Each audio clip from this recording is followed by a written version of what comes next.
Let's go. Woo! My name is Carlos, and I'll be your safari guide on our 2-week journey through the Rumney Wildlife Reserve. I forgot how bumpy this ride is. So for your safety, please remain fully seated, with all hands, arms, feet, legs cupped inside the truck throughout the entire journey. Should you drop anything outside of the truck or in motion, just remain seated, remain calm. So drop your off, then notify me or any other safari guide. We'll be sure to get that item back to you as quickly and safely as possible. But do keep in mind, we're going to be entering these animal zones as their guests and we'll want to be very respectful of that. So we'll ask you refrain from throwing anything outside of the truck intentionally, or from being loud noises that might scare or intimidate the animals. Like whistling, kissing nose, yelling out towards them, or clapping, because anything like that may accidentally startle them. With all that said, we're heading straight on in. We'll make our first stop here in the Little Eternity Forest. We can find lots of trees around and lots of foliage. Comes up all the animals living in this dense part of the forest, blending very nicely with their natural surroundings.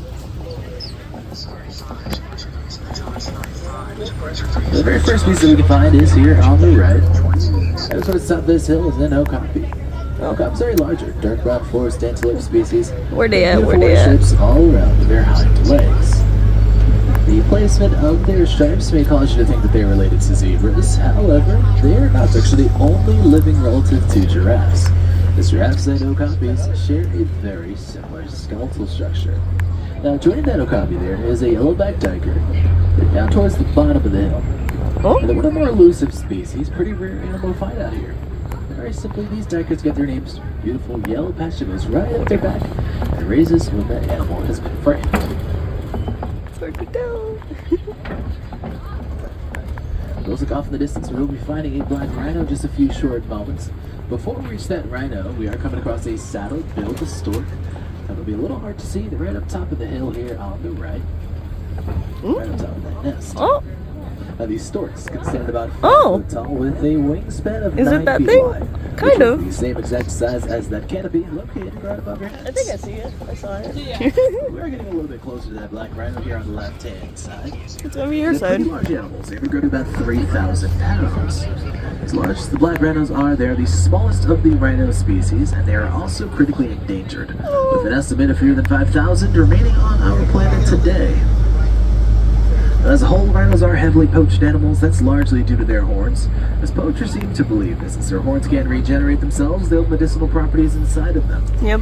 However, scientists have studied those horns and negated those claims, stating that rhino horns are made of nothing but keratin, which is the same exact thing, making all of your nails and your hair.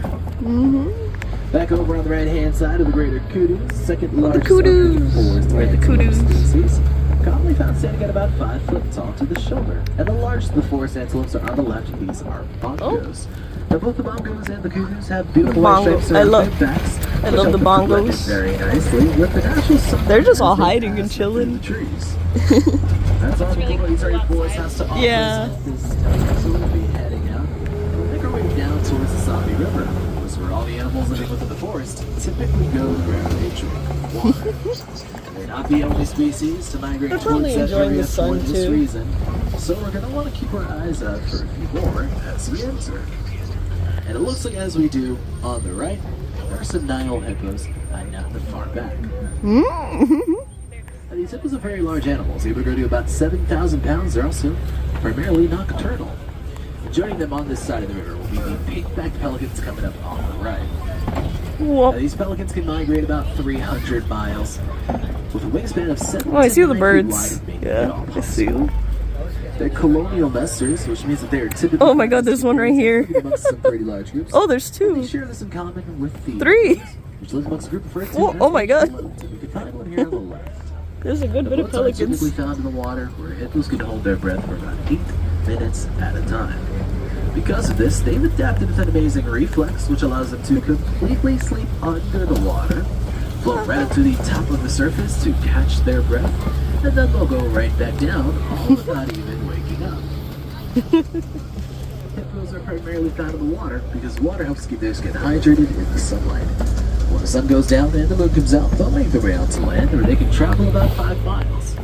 It's actually there on land where hippos can run at their top speed of 19 miles an hour. They're pretty big, yeah. Past the hippos, we're coming across the final species that we'll find on this river, the Nile crocodiles. And on average, an adult crocodile grows to about 6 Oh, feet oh long, my.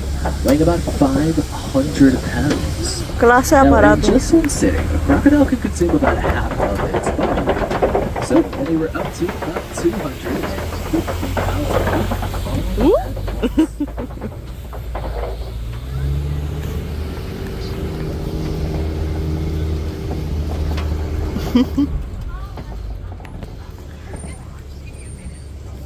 Ooh. And it seems as though much further up ahead, there's an animal blocking the right path. So we're going to be stopping here temporarily. The animal has crossed over, and once it's safe to do so, we'll all proceed right back on our journey.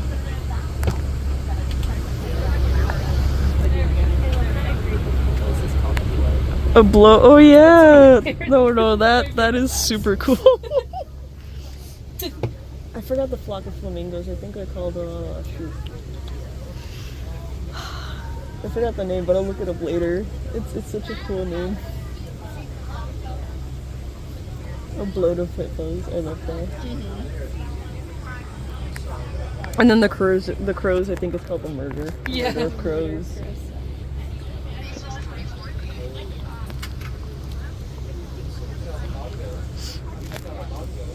It's like I'm here for it. This is the most animals I've ever seen. It's so The weather is like so nice for them, so we might see like a lot of sunbathing or just taking it in. cool and sunny. Yeah, they got the perfect weather. Not good for turtles though, but great for everyone else. Probably the crocs too, because usually when it's a little cooler, they'll just Yeah. slow down and. Usually they're in the water.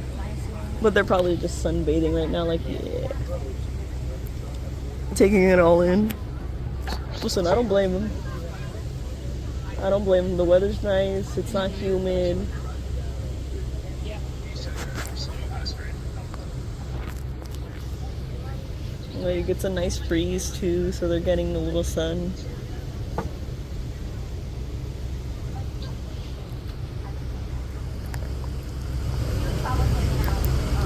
Oh, yeah, I see another cart over there. Yup, yup.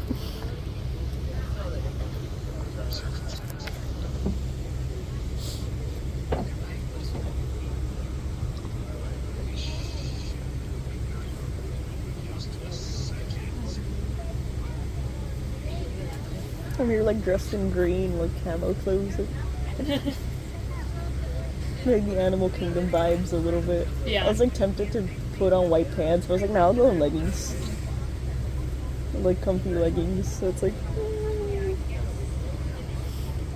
And just like a little clip to keep my hair up because it's like, I'm too used to doing like the little ponytail buns, so it's like. Yeah.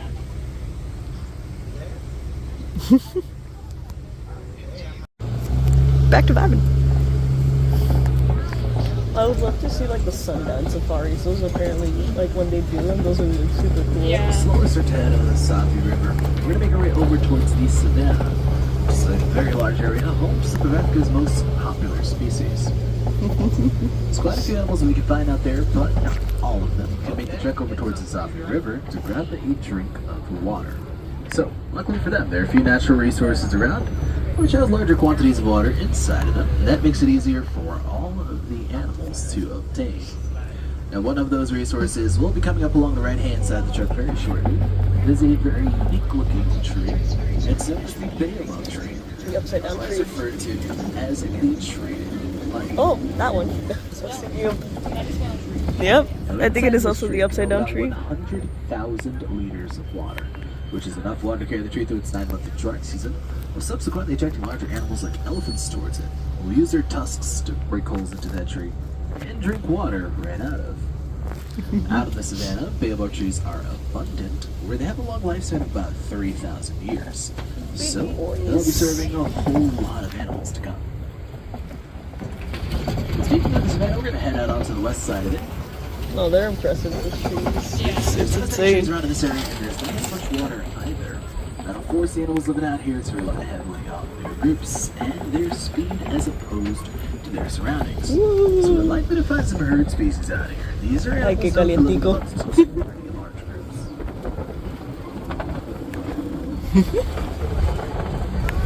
Woo!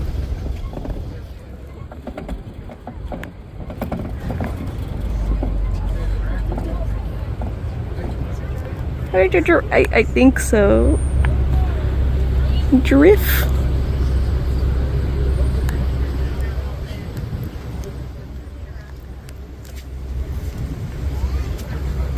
And this.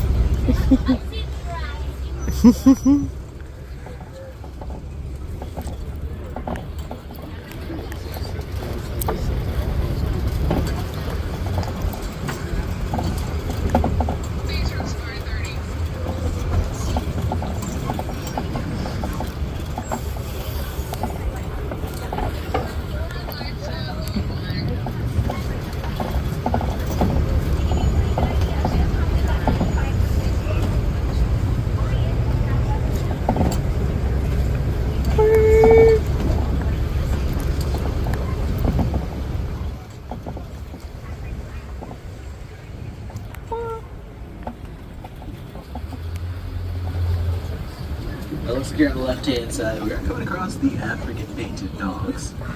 Oh, they're so pretty. Hunters on our planet with a typical success rate of about 90%. Now that high success rate makes it possible for them to feed all of their children, the elderly, and the injured, all before they feed the healthy adults. Some pretty loyal animals, both to themselves and to their environment. So much so, they're one of the only dog species that have yet to become domesticated. Just past the dogs, we are coming across sable antelopes, which are one of the larger antelope species. Big boys. They have horns that are greater about 5 foot long. But as you'll notice, their horns are a bit curved back, and that's for their protection. So out here in the savannah, I see them, species like lions look to jump on their prey's backs in order to take them down. Those curved back horns allow these animals to defend themselves from that happening. At the middle are the elands, largest of the antelope species in the world. They're commonly found standing at 6 foot tall each other. They can jump about 8 feet high from a standing position. Lastly, on the left are the Nkole cattle, otherwise referred to as the Watusi cattle. Oh, the Which was the name Watusis. given to them by the Watusi tribe that first domesticated them. Their horns grow to 4 feet long, span the radius of 4 to 6 feet from tip to tip. And inside of those horns is a honeycomb-like structure which they use to pump their blood through. Now, as the wind comes into contact with their horns, it'll cool their blood temperature by about 10 degrees. Of course, this larger species here on the left-hand side is a giraffe. More specifically, this is a Maasai giraffe. Big boy. And the Mountain group referred to as a tower, rightfully so, as they can grow about 20 foot tall. A tower? They're the tallest species on land. That's cool. Maasai giraffes are primarily active for about 18 hours every single day. And for just about the entire time that they're active, you will find them consuming vegetation. Usually somewhere around 80 pounds per litter. Honestly, fair. I Because do. of this, over the years, giraffes have developed a multi-chambered stomach, which allows them to digest about 99% No, you're good. of all the food that they consume.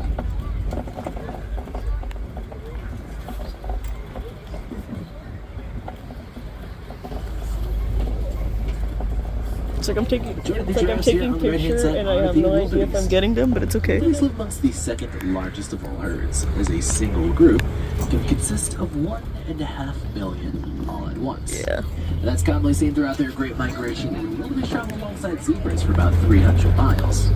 When traveling together, they can run at a top speed of 50 miles an hour, but they've been documented to kick so Zebras. high into the atmosphere while stampeding. It's been photographed from outer space. Oh. There's 2 more species up towards the very top of the hill. To the right side are the Hartmann's mountain zebras. They live also referred to as a dazzle. And to the left are the springbok, one of the smallest antelope species on our planet. Springbok only grow to about 3 foot tall, very impressively, just 6 feet high. And they get the spring part of their ability to spring themselves 13 feet forward at any given time. So if they truly wanted to, the springbok could jump right through this trap. Oh, that's fair Let's enough. get another look at the giraffes here on the left-hand side. Now, they do rely heavily on their necks to grab vegetation from both higher up in the trees and lower towards the ground.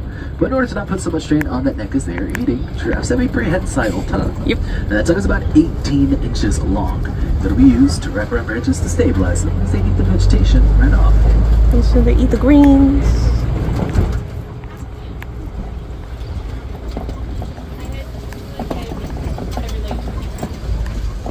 Honestly. I too spend most of my waking hours sleeping. I feel that. I also spend 18 hours a day. I look sleepy. On the Earfin! left-hand side, we are coming across a mandrill. Mandrills are the largest of the monkey species and grow to about 100 There's mandrill? pounds. They have Oh. bright cheeks that are bright blue and a bright red. Inside of their cheeks, they have 2 large pouches, one on each side, which allow you to store 2 full stomach. There's apparently like a baby elephant that's also here too now Yeah, as I well. saw her a couple of weeks ago. Aww. That's so cute. It's really hard to spot. Back over on the right-hand side is the world's largest terrestrial mammal, the African bush elephant. Once fully developed, these elephants can stand Look about at- 13 foot tall to the shoulder, Look at her! weighing about 7 tons. For reference, 1 ton Look is at about her. 2,000 pounds. Bye! Male elephants average about 14,000 pounds, while females average about 10,000. Due to their diets, elephants can grow well beyond those weights, with the largest recorded elephant They're just casually surpassing eating. 20,000 pounds. That's not a real thing. That's because the average day of an elephant comes to about 300 pounds of vegetation and They eat a drink lot. about 55 gallons of water. These are just not real things. But they are. But they're not.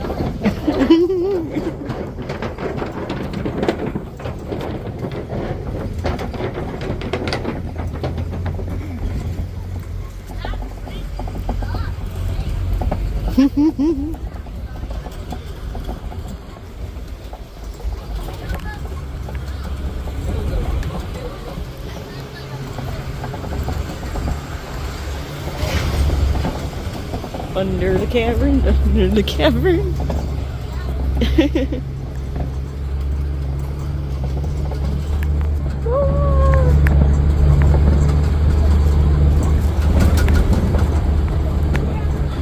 Looks to be a few more elephants here on the left-hand side that will be There's coming more? across.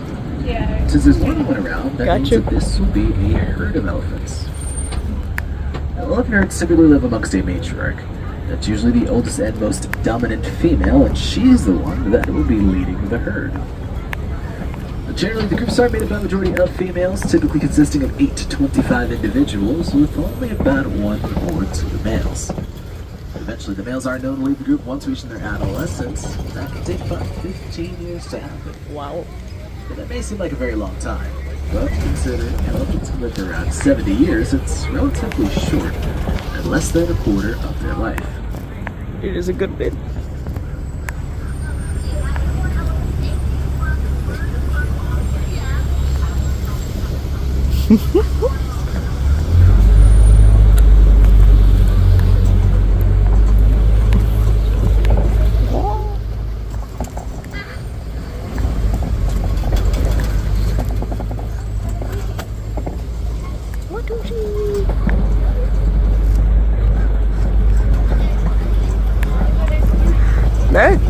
There's a lot of them. Baby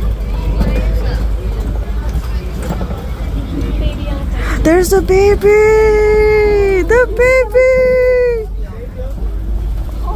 Oh, yeah, that's so. I'm gonna have to look at the pictures later tonight, but oh, baby! That water is very clear. I love that. There's one top group that we're going to be finding out here, coming up on the left-hand side is a group of greater flamingo, which is known as a flamboyant. There we go. That's the name. Largest The of the flamboyants of flamingo species. flamingos. They're also the Are they in this largest side or that shade side? of pink. Oh, I see them. Take a I quick see look them. Towards the top there next, we'll find that only a few of them are true. They're very All of flamboyant. them still have a little bit of a grayish coloration. That helps us identify which ones are adults and which ones are babies. I love these because I don't see them that often. They're hatched a They're so grayish pretty, their coloration. colors. Like these guys. Over the course of a few years, they'll start to develop that pink coloration. From consuming I think at the zoo where I live, we have the American, the Caribbean ones, which are like the more orangey, peach-looking ones. Oh, yeah. Yeah. I'll be crossing over towards the east side of the savannah. Lots of more trees around this area, which means we have some luck spotting some predatory species. Ooh. The first animals we're going to find out here are the southern white rhinos, who are on the left. They are the largest of the 5 rhino species. From the south. They're also the most social rhinos with us humans. Unfortunately, we are letting them down as their poaching efforts continue to increase, pushing the numbers well below 16. Oh no. On top of this, the white rhinos are a nearsighted species, so they don't have great eyesight. Is there one just chilling over there in the back? They have to rely heavily on their Oh, I was at a rock. to help guide them. Okay. Now you'll notice they have tubular shaped ears and they can rotate their ears independently to pick up on different sounds coming from different directions.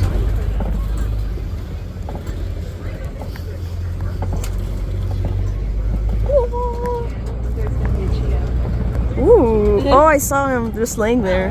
Yeah, there was one like laying there. Straight ahead. Now running around the hill here on the left side are the cheetahs. The cheetahs are the fastest animals on land, able to run at a top speed of 60 miles an hour. And they can obtain that speed in the span of just 3 seconds. Are they the ones walking? Which is largely due to their body Oh. frames. Cheetahs are very slim, very long-bodied, very muscular animals. They have long flat tails that help them to stabilize themselves and shift They're their living a good life. direction at their top speed. Cheetahs are diurnal, that means they're primarily active Oh throughout the no, daytime. yeah. Lions are walking around. That's a miracle. I usually see them chilling. As possible for Because their they're hunt. nocturnal. That's the opposite case for the next predatory species here on the left-hand side, the lions, who are nocturnal. The lions rest for about 16 hours every single day and are primarily active for the 8 hours of night, where you can find the lioness out about doing all the hunting, while the males stay home in order to protect the pride. It's not necessarily uncommon to find the males doing a little bit of hunting themselves, but they'll only really do this in what's known as a bachelor pride, and that is a group of all males that have been kicked out of their previous pride. The Back Bachelor. over on the right-hand side, we find a few more of these southern white rhinos, but there are some common ostriches sitting on the ground just behind these rocks. here. Ostrich. And they're one of the largest bird species on our planet. The common ostrich stands at about 9 foot tall and can exceed 300 pounds in weight. Despite the height and weight combination, they are the fastest birds on land, able to run at a top Burbs. speed of 40 miles Hey, an burbs. Bye, burbs. hour. We've got a pretty good view of that lion here on the left-hand side. Twice a day, once at sunup, once at sundown, lions go out and they do a very powerful roar. The roars expand the radius of about 5 miles, which helps them establish their dominance alongside their territory. Just remember to remain fully seated at all times. There should be no standing while aboard the vehicle. I think it's just the morning also. It's like, they're the most, in the morning and it was not. it's the weather. The weather has them more active, which is amazing.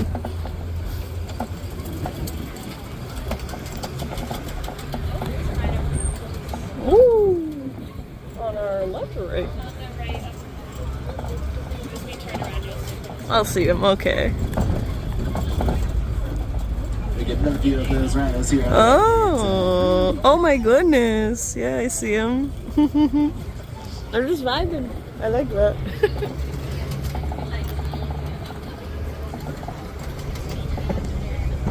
So down on the ground here to the right, there's a nest of ostrich eggs. Oh, I think Oh. are communal. That means that more than one ostrich comes to lay their egg here.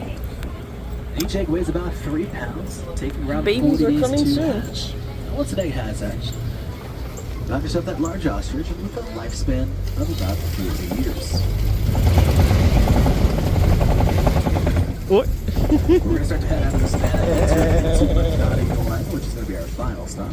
And this will be home to Royal. Now, Royal's taking part in raising some very social, playful, and adorable animals. That is the Nigerian dwarf goats. So we're going to find a few of them here on the left.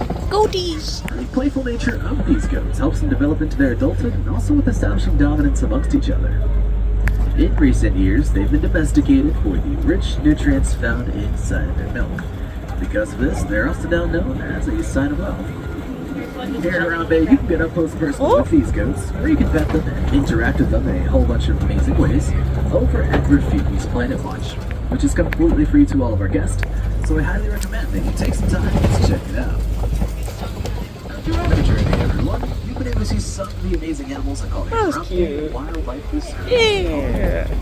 However, a lot of these species are either endangered or they are critically endangered. I remember the rickety bridge where it would just like pretend like if it was gonna fall. Yeah. Now start help. Now, if you were able to see your favorite animal here on the reserve, or even if you weren't, there is no need to worry. When you get home, go ahead and research that animal. See what, if any, conservation is being done to help repopulate and provide them with a safe toilet. Also at home, if you have to that you no longer intend on using, I highly recommend that you recycle. That's because inside of these Smell devices of is fresh a water. concept which powers them on. Now, there's lots of finding efforts currently being done to try and find this coltan to make a profit off of. But instead, if we all choose to recycle these devices, we can recycle a whole bunch of that coltan, which can lead to less mining, less habitat destruction, and more of a happy, healthy, and safe place where all these animals can safely live. We're starting to make our way up towards the unloading docks, so I'd like to take this time to say asante sana, everybody. Thank you all for joining me here at the Kilimanjaro Safari. If you're looking for some more animal fun, make sure once I drop you all off, you head up the ramp over towards the right for the entrance to the Gorilla Falls Exploration Trail. The words giving us that final all clear, that means it's time for us to say goodbye. Here in Harambe, we don't like to say goodbye, as it's far too sad and far too final. So instead, I'm going to leave it all here with a choir reading. It translates to go well, with hope we'll see everyone back here very soon. So choir reading, everyone, go well, go wild, most importantly, have a wild time here at Disney's Animal Kingdom.